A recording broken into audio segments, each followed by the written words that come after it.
Hi, and welcome to the very first of the secular Jewish talk. The secular Jews talk, excuse me. All right.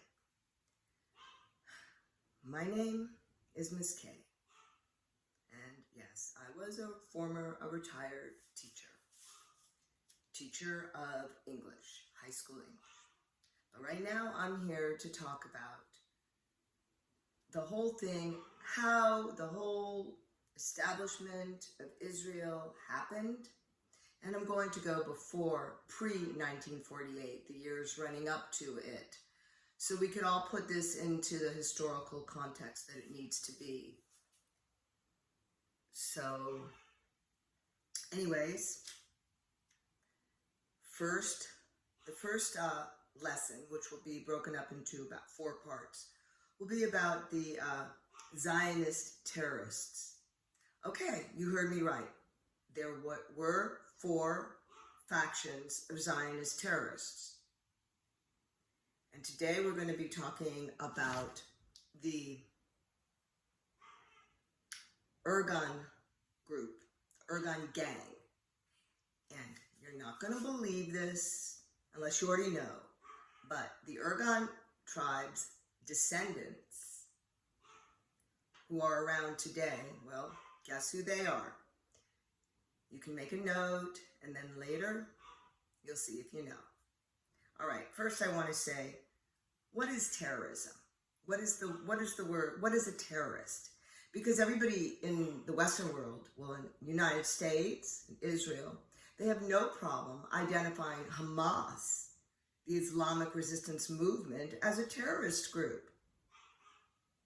But when it comes to the founders of Israel, the Zionists, it's only, the pro-Palestinian groups that aren't afraid to identify Zionists as terrorists. So let me first start with, okay, if you don't agree with me and you want to troll me or you want to attack me, that's fine, because I have facts on my side. Now, a basic definition of terrorists, because I could do a whole lesson on that, is unlawfully using violence and intimidation against civilians in pursuit of political aims. Right now, IDF, Israel, using our bombs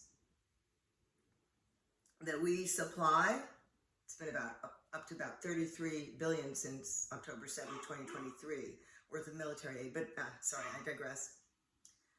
They are slaughtering, massacring Palestinians. Hundreds by the week. The actual count is 56,000, with many more under the rubble that have not been counted, half of which are children. Okay, so again, I'm digressing, but you understand the drift.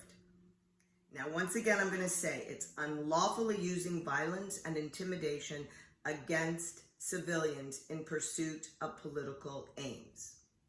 Okay, so now we're going to go to the very first lesson. Excuse me, just dropped my notes. Okay, now we're going to talk about the Irgun gang. The Irgun gang was in 1923, to give you a little bit of backstory, there was a leader, a head of what we call the revisionist Zionism group, because Theodor Herzl founded in the late 19th century the Zionist movement, which was, essentially the idea that Jews wanted to build their own nation state, that Jews should have their own ethno-national state. Another lesson, we got to go back to this. So Vladimir Jabotinsky, he founded the revisionist Zionist movement.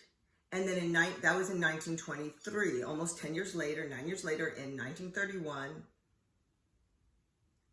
the military principles that were propagated by Jabotinsky was organized through the Irgun gang, and it was formed in Palestine.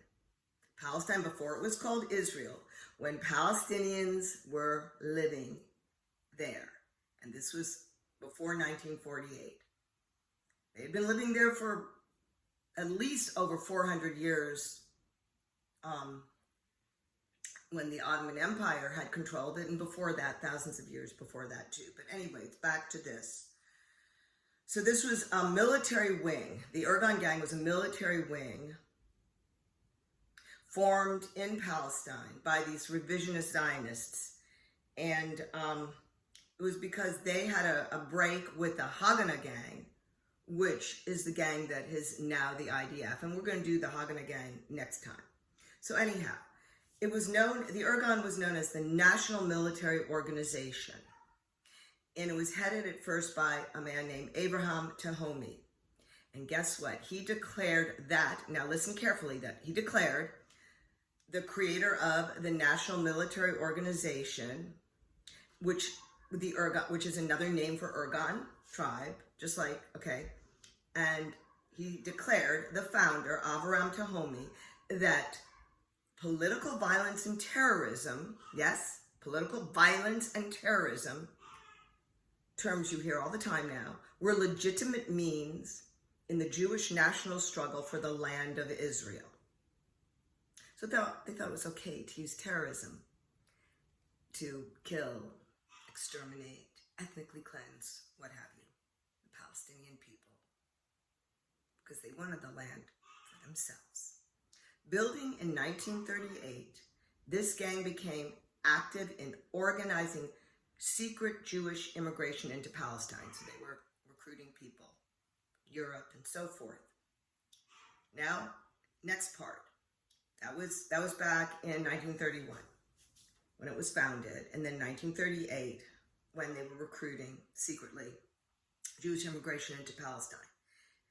And all this time, it was mandatory Palestine going back to 1923 after World War I. You already know that story. And the United Kingdom conquered Ottoman Empire. Go back to the history. Now, in 1942, and you're going to remember who this guy is, Menachem Begin. Ring a bell?